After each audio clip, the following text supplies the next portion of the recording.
Happy new year. नए साल के अवसर पर मेरे सारे यूट्यूब परिवार के प्रियजनों को ढेर सारी शुभकामना। परमेश्वर आप सबों को नए साल में अधिक से आशीष दे। नए साल सबों के लिए खुशी का समय होता है, चाहे कोई भी जाति धर्म के हो। विश्व के अधिकांश लोग नए साल जनवरी 1 तारीख को मनाते हुए हम देखने पाते हैं। और हम लोग दो विशेष बातों को याद करते हैं। एक तो है हमारा एक वर्ष और बढ़ गया है, यानी हम 1 साल अधिक जी गए हैं, ये खुशी मनाते हैं और इसके लिए परमेश्वर को धन्यवाद देने की बात है। दूसरी विशेष बात है, और नए साल जो आने वाला साल है हमारे लिए खुशी का साल होगा, बेहतर साल होगा, शांति का साल होगा, सफलता का साल होगा। ये हम कामना करते, उसका स्वागत करते हैं। ये दोनों बातें जुड़े हुए हैं और मैं यही कामना करता हूँ आपके साथ भी आने वाला जो नया साल होगा ये सफलता का, शांति का, आनंद का वर्ष होने पाए। हम ग्रेगोरियन कैलेंडर को फॉलो करते हैं और ग्रेगोरियन कैलेंडर के अनुसार ही जनवरी 1 तारीख को नए साल के रूप में मनाया जाता है। हालांकि विश्व भर में हम देखेंगे कई कैलेंडर अपने अपने तरह से अपने अपने जगह पर लोग मनाते हुए देखने पाते हैं और अलग अलग समय न्यू ईयर आता है उस कैलेंडर के अनुसार। परंतु ग्रेगोरियन कैलेंडर जिसे हम मानते हैं ये अंग्रेजों के द्वारा भारतवर्ष में लाया गया जब अंग्रेज शासन इंडिया में था। और ये अंग्रेज लोग खुद 1752 ईस्वी में वे लोग किससे अडॉप्ट किया था? दूसरों से अडॉप्ट किए थे, क्योंकि ये ग्रेगोरियन कैलेंडर को लागू करने वाला था पोप ग्रेगोरी, जो 1582 में इसे लागू किया। असल में वो न्यू रूप से या नया रूप से इसको लागू नहीं किया, परंतु इससे पहले जो कैलेंडर था उसका संशोधन रूप से इन्होंने उस समय इसको लागू किया। उससे पहले जो कैलेंडर था जूलियन कैलेंडर कहा जाता है और यह जूलियन कैलेंडर रोमन सम्राट जूलियस सीजर के द्वारा लागू किया गया था लगभग 46-45 ईसा पूर्व में, यानी BC 45-46 BC में ये उन्होंने लागू किया था। और इन्होंने भी ये जूलियन कैलेंडर है ये दूसरों से ही लिया था, अपने से शुरुआत नहीं किया था। रोमन साम्राज्य का जो संस्थापक था राजा रोमुलस था और ये राजा रोमुलस जो था ईसा पूर्व लगभग हम लोग देखते हैं 753 ईसा पूर्व में ये रोमन साम्राज्य की स्थापना करते हैं। उसी के साथ ही रोमन कैलेंडर का उन्होंने लागू किया और उस कैलेंडर में कई त्रुटियां थी जिसे जूलियन कैलेंडर ने सुधारने का प्रयत्न किया, परंतु जूलियन कैलेंडर में जो कुछ भी गलती रहा उसको ग्रेगोरियन कैलेंडर में सुधारने का प्रयत्न किया गया और वर्तमान में जो कैलेंडर पाते हैं उसी कैलेंडर को हम फॉलो कर रहे हैं। और उसी कैलेंडर के अनुसार हम देखने पाते हैं यीशु मसीह का जन्म को महत्वपूर्ण दिया गया, क्योंकि यीशु का जन्म से पहले जितने काल था, जितनी घटनाएं घटी उसे ईसा पूर्व कहा जाता है और यीशु के जन्म के बाद जो कुछ भी घटना अभी घट रही है ईस्वी सन कहा जाता है। अंग्रेजी में इसे BC और AD के नाम से जाना। BC का मतलब बिफोर क्राइस्ट, माने क्राइस्ट के, जीसस क्राइस्ट के आने से पहले जो घटनाएं थी उसे BC है। और AD जो है ये लैटिन शब्द है एनो डोमिनी कहा जाता है, एनो डोमिनी को AD कहा जाता है। इसका हिंदी अर्थ होता है हमारे प्रभु के वर्ष में है। हम AD के युग में हैं, इसका मतलब हम प्रभु के वर्ष में जी रहे हैं। इसलिए हम कह सकते हैं अब तक जो जीवन है प्रभु के अनुग्रह से है और ये जो आने वाला नया साल होगा प्रभु के अनुग्रह से, वो साल भी हमारे लिए सुंदर सफलता का साल होने पाए। नए साल जो जन्म 1 तारीख जो होता है यीशु का नामकरण का दिन भी है, क्योंकि यीशु 25 को जन्म लेने के बाद में 8 दिन पूरा हो जाता है। उसी दिन यीशु का नामकरण किया जाता है, उसी दिन यीशु का खतना किया जाता है, उसी दिन यीशु का शुद्धिकरण होता है। तो हम कह सकते हैं ये नए साल जो है एक नए शुरुआत का समय है।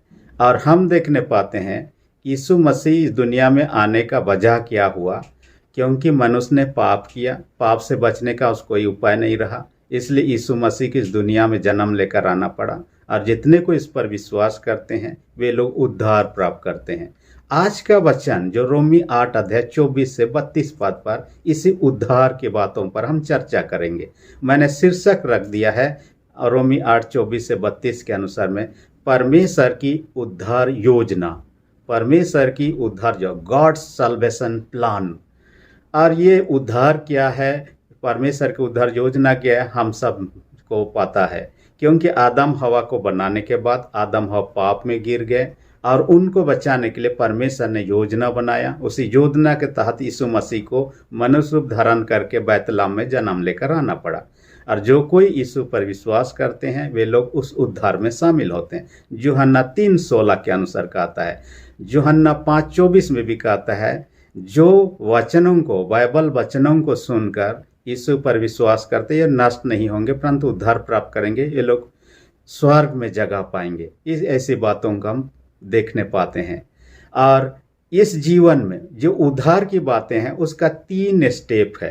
पहला स्टेप जो क्या है कहता है, वो पहला स्टेप है बुलाए जाते हैं लोग। कहाँ? ईश्वर के पास बुलाए जाते हैं। जो लोग बुलाहट स्वीकार करते हैं, यीशु को उद्धारकर्ता ग्रहण करते हैं, ये लोग उस उद्धार में शामिल हो जाते हैं, यानी धर्मी ठहराए जाते हैं। तीसरा स्टेप जो है महिमा पाना, और ये महिमा पाना कब होगा? यीशु का दूसरे आगमन में, इस जीवन के बाद में होने वाला है। क्योंकि ये तीसरा स्टेप हुआ नहीं है। हम कह सकते हैं ये परमेश्वर का उद्धार का योजना है। आपने सुने होंगे LIC प्लान के बारे में। लोग अपने जीवन को सुरक्षित या तो सुंदर बनाने के लिए, जीवन में लाभ पाने के लिए LIC योजना में शामिल होते हैं। परंतु परमेश्वर का जो सल्वेशन प्लान है, योजना है, ये अनंत जीवन तक, इस जीवन में शुरू होगा, अनंत जीवन तक कभी खत्म नहीं होना। ये इटरनल प्लान है, अनंत काल का प्लान है। इसमें शामिल होने के लिए सिर्फ विश्वास की आवश्यकता है। प्रेरित क्रिया 16:31 में कहता है, प्रभु यीशु मसीह पर विश्वास कर तो तुम और तुम्हारा परिवार उद्धार पाएगा कहता है। और उद्धार के लिए क्या चाहिए? रोमी 10 उसका 9 में कहता है, मन से विश्वास करना और मुंह से अंगीकार करना, यानी कि मुंह से उच्चारण करना। ये 2 बातें हैं। इसमें हम उद्धार की योजना में शामिल हो जाते हैं और इसकी परिपूर्णता अभी नहीं हुआ है। इसलिए पहला पॉइंट में इसके तहत में हम उद्धार की परिपूर्णता अभी बाकी है। आज का वचन में कहता है उद्धार की परिपूर्णता भी बाकी है, ये संपूर्ण नहीं हुआ है, आने वाले जीवन में होगा।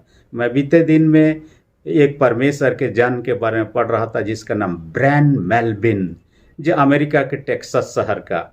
उन्होंने क्या किया, जहां पर काम कर रहा था, एक दिन गलती से जहरीला पानी पी दिया। अचानक से उसके तबीयत खराब हो गया, हॉस्पिटल में एडमिट कर दिया गया। डॉक्टरों ने उसे मृत घोषित कर दिया क्योंकि वह जहरीला गैस पानी पी चुका था।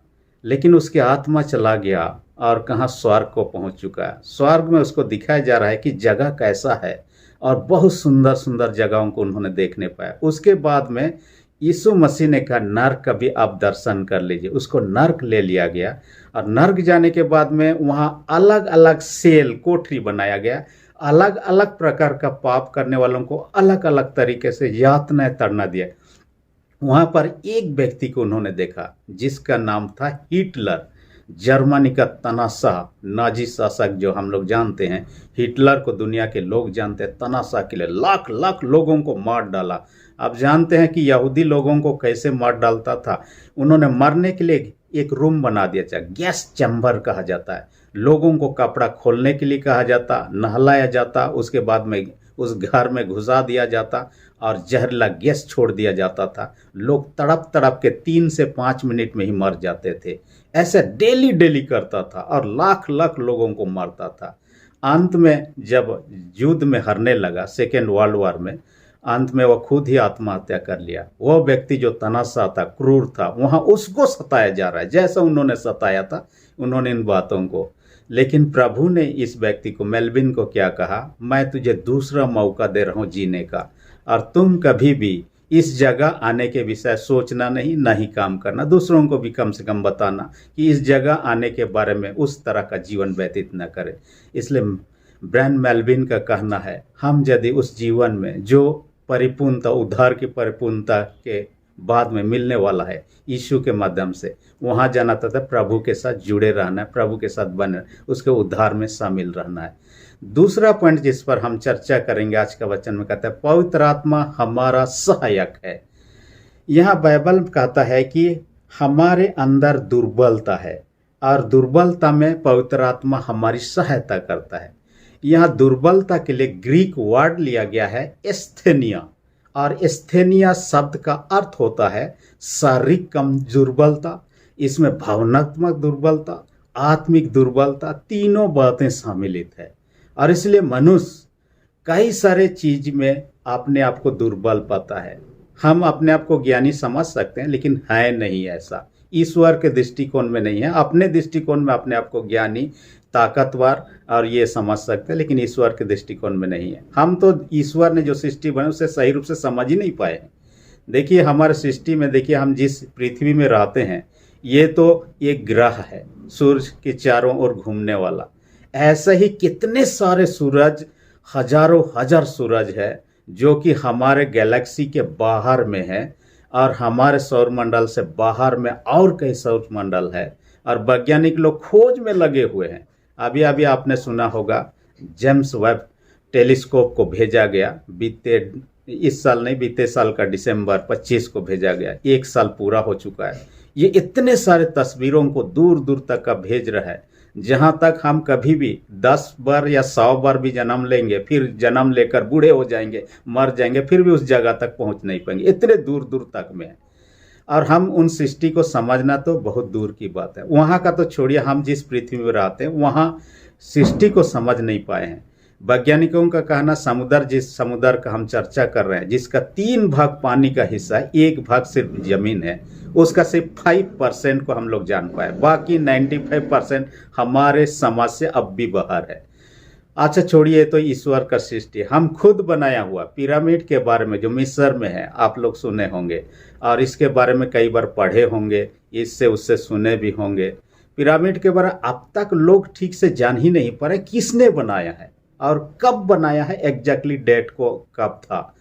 और पिरामिड जो बनावट खुद इंसान ने बनाया, कई लोगों का एलियन ने बनाया, कई लोग अपना अपना ढंग से, जितना तकनीक से बनाया गया है, लोग आज भी समझने में नाकाम रहे। तो परमेश्वर को समझना क्या है, आसान बात है। बाइबल कहता है यशायाह 55 अध्याय 9 पद में, हमारे सोच चिंता, परमेश्वर के सोच चिंता में आकाश और पृथ्वी जितना अंतर है उतना डिफरेंस है। हम जमीन लेवल पे सोचते हैं, ईश्वर आसमान लेवल पे। हम लोग कई बार सोचने लगते हैं हम जैसा सोच रहे हैं ईश्वर ऐसा है नहीं। उसके सृष्टि को हम समझ ही नहीं पाते हैं। इसलिए कहता है हमारे प्रार्थना करने पवित्र आत्मा हमारी सहायता करता है। क्योंकि देखिए पिरामिड के विषय मैंने कह रहा था, वो जो पिरामिड है इतना 25 टन से लेकर 80 टन वजन, इतने भारी भरकम पत्थरों से बनाया गया है। और कहा जाता है, वैज्ञानिकों का जो मानना है, रिसर्च करने का लोगों का मानना है, 900 किलोमीटर दूर से इतने बड़े बड़े पत्थर को उस जमाने में, जिस जमाने में बनाया गया, ना आजकल का जैसे क्रेन था जिसके द्वारा से उठा सकते, ना आजकल का जैसे ट्रांसपोर्टिंग की कोई व्यवस्था थी, ऐसा कुछ नहीं था। फिर इतने ऊंचा 280 फीट ऊंचा जो बनाया, हाथ ऊंचा, 280 हाथ ऊंचा, देखिए इतना हाथ ऊंचा तक, इतने भारी भरकम जो ये सब को बनाना कोई आसान बात है। अब भी समझ नहीं पाए, समझने का कोशिश किया जाए तो परमेश्वर को समझना तो बहुत मुश्किल। इसलिए परमेश्वर हमारी दुर्बलता हमारी सहायता करता है। खास बात आज के वचन में कहता है हमारे प्रार्थना करने में हमारी सहायता करता है। क्योंकि कैसे प्रार्थना करना चाहिए आपको मुझे नहीं मालूम है। हम कई बार बच्चों को देखते हैं माता पिता से मांगने लगते हैं। छोटे बच्चे नहीं जानते, मुझे गन ला कर दीजिए, मुझे मोटरसाइकिल दे दीजिए, मुझे एरोप्लेन दे दीजिए। ये लोग क्या मांगते हैं खुद को पता नहीं है। हम लोग कई बार ईश्वर से ऐसे ही मांगते हैं, जो चीज़ नहीं मांगना चाहिए उन बातों को मांगने लगते। इसलिए याकूब 4 अध्याय 3 पद में कहता है तुम मांगते हो लेकिन पाते नहीं, इसलिए कि तुम बुरी लालसा से मांगते हो। जैसे मांगना चाहिए हम नहीं मांग पाते हैं, इस कारण से कई बार पाते नहीं हैं। और मैंने कभी चर्चा किया है 5 फिंगर प्रेयर पॉइंट्स के बारे में, और उसमें हमने चर्चा किया है कि हमने अपने लिए सिर्फ प्रार्थना नहीं करना है, दूसरों के लिए प्रार्थना करना है। ये 5 अंगुली हमें दर्शाता है। ये जो बड़ा अंगुली है ये हमारे प्रियजनों के लिए दर्शाता है। जो हमारे ऐसे हाथ जोड़ते हैं, हमारे दिल के करीब होता है ये अंगूठी, थम्स जो होता है। तो हमारे जो दिल के करीब होते हैं, हमारे प्रियजन होते हैं, उनके लिए हमें प्रार्थना करना चाहिए। सेकंड जो है, ये अंगुली दर्शाता है, हम किसी चीज़ को पॉइंट करते हैं, इसी अंगुली से दिशा निर्देश करते हैं।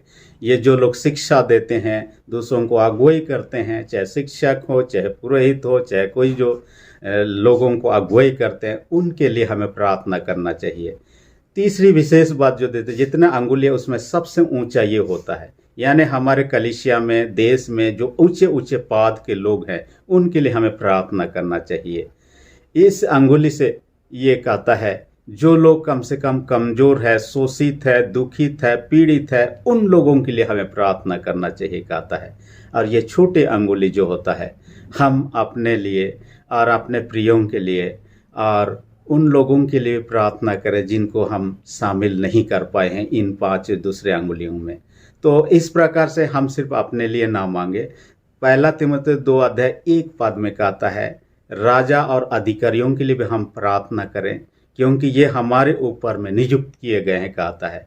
आप मत्ती 5:44 में देखिए, अपने बैरियों के लिए प्रार्थना करो ताकि वे लोग भी मन फिरा सकें, उनका जीवन में भी बेहतर होने पाए।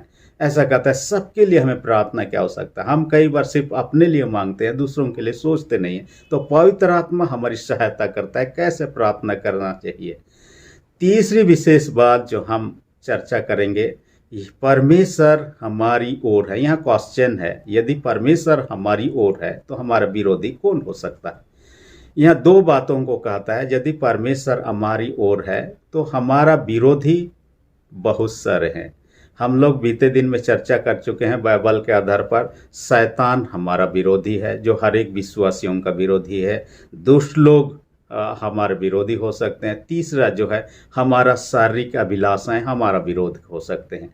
इसलिए ऐसा ना सोचे कि हम प्रभु की ओर है तो हमारा विरोधी कोई नहीं, हमारे कई सारे विरोधी।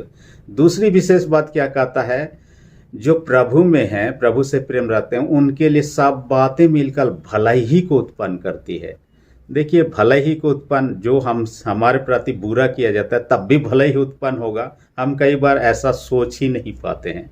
असल में इस जीवन की बात नहीं कर रहा, आने वाले जीवन की बात कर रहा है। इस जीवन में हो सकता है कई कठिनाई का सामना करेंगे, तड़ना यातनाएं सामना करेंगे, लेकिन ये हमारे भलाई को उत्पन्न करने के लिए, ताकि उस जीवन में, जिस जीवन के बाद में है, उस जीवन में हम उत्तम प्रतिफल पा सके, उसको लेकर कहता है। इसी जीवन में सब भलाई होगा ऐसी बात नहीं, भलाई हो सकता है ईश्वर के इच्छानुसार में। परंतु एक बात है कि हमारे जीवन में परमेश्वर हमारी ओर है, हमारा विरोधी, हमारे रुकावटें, समस्या, मुसीबत हमारे दिन पत्नी के जीवन में होना ही होना है। हम यदि कहीं यात्रा कर रहे हैं, ट्रैफिक कोई भी प्रॉब्लम नहीं होगा ऐसा सोच ही नहीं सकते। कुछ ना कुछ तो समस्या होगा यात्रा में। तो ऐसा ही हमारे जीवन की यात्रा में विरोधी, समस्या, कई सारे चीज तो आएंगे ही, ये स्वाभाविक रूप से है। लेकिन परमेश्वर हमारे साथ होगा, हम सेफ हैं, सुरक्षित हैं। छोटा बच्चा को देखिए, जो 4, 5, 6 साल का हो, यही बच्चा चलने फिरने सीख रहा हो, उसे हम अकेले भेजें कहीं पर यात्रा में, आप जाइए, वो बच्चा कहाँ जाएगा? जाना चाहेगा तो भी किस बस में जाना है, कहाँ उतरना है, कैसे चढ़ना है, उसको मालूम ही नहीं होगा। वो डरने लगेगा, किसी बड़े आदमी को देखकर, दूसरों को देखकर उनको डर भय होने लगेगा। माता पिता साथ हो, उससे डर नहीं लगेगा। माता पिता चाहे पढ़ा लिखा हो, अनपढ़ हो, उससे कोई लेना देना। माता पिता ताकतवर हो चाहे ना हो, माता पिता चाहे बुद्धिमान हो चाहे गरीब हो, कुछ भी हो, परंतु माता पिता साथ में है। छोटा बच्चा सुरक्षित महसूस करता है। किस बस में जाना है, ट्रेन में जाना है, फ्लाइट में जाना है, उसको चिंता करने की बात नहीं, माता पिता साथ में है। कहाँ उतरेंगे, उसके बाद क्या खाएंगे, उनको कोई टेंशन नहीं, क्योंकि माता पिता साथ में है। तो माता पिता साथ में है तो बालक सुरक्षित है। वैसा ही हमारा स्वर्गीय पिता हमारे साथ होगा, हम उसके संतान हैं, हम सुरक्षित हैं, हमारी ज़रूरतें पूरी होंगी, हम सुरक्षित यात्रा में जाएंगे जहाँ जाना। हम नए साल में कदम रख रहे हैं, तो हम चाहते हैं कि हम प्रार्थना के ईश्वर के हाथ में समर्पित हो जाएं, ताकि ये साल का यात्रा सुरक्षित रूप से हम पूरा कर सकें। इस्राएल लोगों को आप देखिएगा, हम पहला पाठ वचन में देखने, भजन 121 से लिया गया है। अब भजन 120 से 134 को देखिए, यात्रा का गीत है और ये इस्राएल लोग यात्रा के समय प्रार्थना के रूप में पढ़ते थे। और उस जमाने में यात्रा करना बहुत कठिन होता था। आजकल का जैसे कोई भी गाड़ी सब नहीं था, बस ट्रक ट्रेन फ्लाइट कुछ भी नहीं था, मोटरसाइकिल साइकिल कुछ भी नहीं था। उस घड़ी में जंगल पहाड़ से भरा हुआ था। जंगल में जाते जंगली जानवरों का खतरा था, जंगल में डाकुओं का खतरा था, समुद्र में समुद्री डाकुओं का खतरा था। हर तरह खतरा ही खतरा था। जो व्यक्ति घर से निकल रहा है सुरक्षित वापस आएगा कि नहीं, कोई गारंटी हुआ नहीं करता था। लेकिन ये प्रार्थना को पढ़ने के बाद में ये लोग आश्वस्त हो जाते थे, हम जहाँ जाना चाह रहे ईश्वर वहाँ सुरक्षित पहुँचाएगा, वापस अपने घरों को सुरक्षित ले आएगा। ये उनका विश्वास था। इस कारण से लोग उनके हाथ में समर्पित होते थे। इसलिए आज भी साल का शुरुआत में अपने आप को ईश्वर के हाथ में समर्पित करें। पूरे साल का यात्रा हमारा सफल होने पाए, सुरक्षित होने पाए और सकुशल हम इस साल का यात्रा को पूरा कर। मैं कभी अपने एक मित्र के घटनाओं के बारे में मैंने बताया है। कॉलेज, एक ही कॉलेज में हमने पढ़ा, मुझसे सीनियर था, परंतु अपने जीवन की एक घटनाओं को उन्होंने बताया। अब सरकारी नौकरी में है।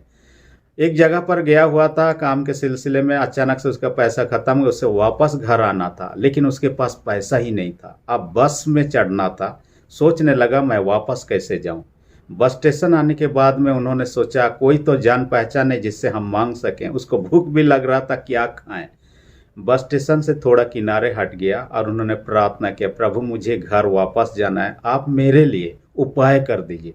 आकर एक बस जो उनके घर तरफ जाने वाला था उसी बस में वो चढ़ गया। चढ़ने के बाद मैं सोचने लगा कितना दूर तक कंडक्टर मुझे लेगा बस में, उतना दूर तक चला जाऊं। एक व्यक्ति आया, उसके बगल में बैठने लगा, पूछने लगा आपको कहाँ जाना है भाई। उस व्यक्ति को मेरा दोस्त ने बताया मुझे तो जाना वहाँ है, लेकिन मेरे पास टिकट के लिए पैसा नहीं है। कंडक्टर जहाँ तक लेना चाहेगा मुझे ले सकता है। इस व्यक्ति को दया आया जो उसके साथ में यात्रा करने के लिए, उन्होंने इसका मेरा दोस्त का भाड़ा को दे दिया। उसके बाद में बस से उतर कर चला गया एक ठेला में जहाँ से केला खरीदा। मेरा दोस्त को खिड़की तरफ से दे दिया और उन्होंने लिया और उसी का सीट में रख दिया केला को। उसके बाद वह व्यक्ति और कुछ खरीदने चला गया। उसके बाद में बस छूटने का टाइम हो गया, हॉर्न बजाना शुरू किया, बस धीरे धीरे आगे बढ़ने लगा। मेरा दोस्त उस व्यक्ति को ढूंढने लगा कि वो किधर में है, इधर उधर देखने लगा, कहीं नहीं। बस निकल गया लेकिन वह व्यक्ति आया नहीं। बाद में सोचने लगा वो व्यक्ति कहाँ से आया था, उसको जाना कहाँ था, जिसने मेरा टिकट का भाड़ा दे दिया, मेरे खाने के लिए कुछ नहीं था, केला खरीद के दे दिया, लेकिन उन्होंने व्यवस्था कर दिया और मेरा दोस्त वापस अपने घरों को लौट आया। हम परमेश्वर के साथ हैं, हम यात्रा में हैं तो सुरक्षित हैं। इसलिए कहता है परमेश्वर प्रतिज्ञा क्या है, यशायाह 41:10, मैं डर मैं तेरे संग हूँ, इधर उधर मत तक, मैं तेरा पर मैं तुझे दृढ़ करूंगा, कहता है। परमेश्वर आपको मुझे नहीं छोड़ना चाहता है। यूहन्ना 14:18 में कहता है मैं तुम्हें अनाथ नहीं छोड़ूंगा। मत्ती 28:20 में कहता है जगत के अंत लोग सदैव तुम्हारे संग रहो। इसलिए दाऊद राजा कहता है भजन संहिता 23:4 में कहता है चाहे मैं घोर अंधकार से भरी हुई तराई होकर चलो तो भी विपद से न डरूंगा, क्योंकि तू ही मेरे साथ रहता है। ये साल का यात्रा हम ईश्वर के साथ में शुरू करते हुए पूरा कर सके। आपके मेरे साथ में ईश्वर इस पूरे साल में रहे। इस नए साल आपके लिए मंगलमय, कुशलमय, सफलता का वर्ष होने पाए, हम प्रार्थना करें। सेनाओं के जीत पिता धन्यवाद देते हैं। आज के वचन का हमसे बात है कि हर एक सुनने वाले छोटे बड़े सबों को अपने स्वर्गीय आशीष से भर दे। हर एक मेरे यूट्यूब परिवार के प्रियजन जो कि पिता परमेश्वर वचनों को सुनते देखते हैं उसका साथ चलने का प्रयत्न करते, एक एक के जीवन में आशीषों को ला। इस नए साल उनके लिए सफलता का वर्ष होने पाए। जितने बीमार हैं उन सबों को तेरे हाथ में सौंप देते। यीशु के समर्थ लो से हर एक बीमारियों को दूर कर दे। जिनका विश्वास कम, जिनका विश्वास को दृढ़ मजबूत कर।